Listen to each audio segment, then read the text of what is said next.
Hello बच्चों, मैं दीक्षा श्रीवास्तव। आज मैं आप लोगों को क्लास 12 की चैप्टर 10 की एक्सरसाइज 10.4 का क्वेश्चन नंबर 5 पढ़ाऊंगी। अगर आप लोगों को मेरा वीडियो पसंद आता है तो प्लीज़ लाइक, शेयर और सब्सक्राइब करें। क्वेश्चन नंबर 5 है, find lambda and mu if 2i cap plus 6j cap plus 27k cap cross i cap plus lambda j cap plus mu k cap is equal to 0। हमें दिया हुआ है कि जो ये दो वेक्टर्स है, इन दो वेक्टर्स का क्रॉस प्रोडक्ट 0 वेक्टर है। ठीक है, तो हमें लैम्डा और म्यू की वैल्यू फाइंड करनी है। तो किन्हीं भी दो वेक्टर का क्रॉस प्रोडक्ट हम लोग कैसे निकालते हैं? डिटर्मिनेंट मेथड से। तो इसका क्रॉस प्रोडक्ट निकालते हैं हम लोग डिटर्मिनेंट मेथड से। ठीक है, तो कैसे निकालेंगे?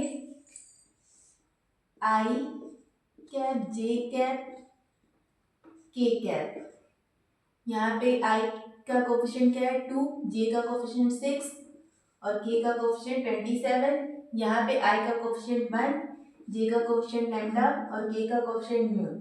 ठीक है, अब इसका डिटर्मिनेंट निकालेंगे तो क्रॉस प्रोडक्ट निकल जाएगा। ठीक है, तो कैसे निकालेंगे?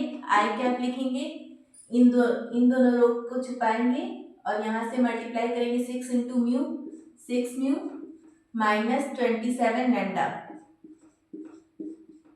फिर माइनस या प्लस कर लो जे कैप प्लस जे कैप। अब इन दोनों को छुपाएंगे क्योंकि प्लस नहीं है तो इधर से शुरू करेंगे।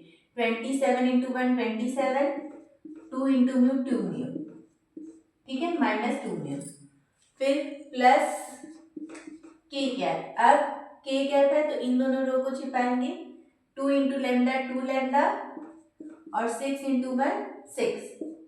ठीक है, ये आ गया। अब दिया है इन दोनों वेक्टर का क्रॉस प्रोडक्ट 0 वेक्टर है।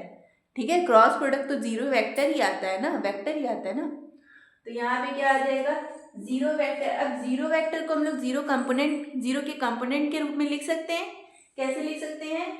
यहाँ पे लिखेंगे 0 आई कैप प्लस 0 जे कैप प्लस 0 के कैप, लिख सकते हैं इस तरह।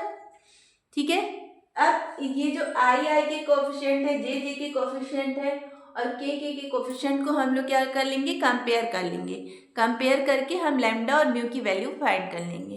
तो सबसे पहले आई के कोफिशिएंट को कंपेयर करते हैं, तो क्या आएगा? 6 mu minus 27 lambda is equal to 0। फिर जे के कोफिशिएंट को कंपेयर करेंगे तो 27 minus 2 mu is equal to 0। फिर के कोफिशिएंट को कंपेयर करेंगे तो 2 lambda minus 6 is equal to 0। अब यहाँ से देखो म्यू की वैल्यू फाइंड हो जाएगी, क्योंकि यहाँ से 2 म्यू को इधर ले जाएंगे तो 27 इज इक्वल टू 2 म्यू, तो म्यू इज इक्वल टू आ जाएगा 27/2 और यहाँ से लैम्डा की वैल्यू निकल जाएगी। ठीक है, 2 लैम्डा इज इक्वल टू 6, तो लैम्डा इज इक्वल टू 6/2 यानी क्या आ जाएगा? 3। तो ये आ गई हमारी म्यू और लैम्डा की वैल्यू। अब इस म्यू और लैम्डा की वैल्यू की हेल्प से हम लोग क्या कर सकते हैं? अगर हम लोग को इनको चेक करना हो कि हमारे म्यू और लैम्डा की वैल्यू सही है कि नहीं है, तो इस इक्वेशन में पुट करके चेक कर सकते हैं। वैसे ये उसने बोला नहीं है, लेकिन हम चेक कर सकते हैं। कैसे? 6 म्यू की वैल्यू क्या है? 27 इधर तो दिख नहीं रहा, रुको, यहाँ पे दिखा देते हैं। 6 इंटू 27/2 माइनस 27, यहाँ पे क्या है? लैम्डा की वैल्यू क्या है? 3। 27 इंटू 3, तो यहाँ से 2 6 3, 3 इंटू 27 माइनस 27 इंटू 3। तो इसमें से इसको घटाओगे तो 0 ही आएगा ना, दोनों तो सेम ही है तो 0 ही आएगा। ठीक है, तो मतलब हमारी लैम्डा और म्यू की वैल्यू करेक्ट है। ठीक है, इसको आप लोग नोट कर लीजिए।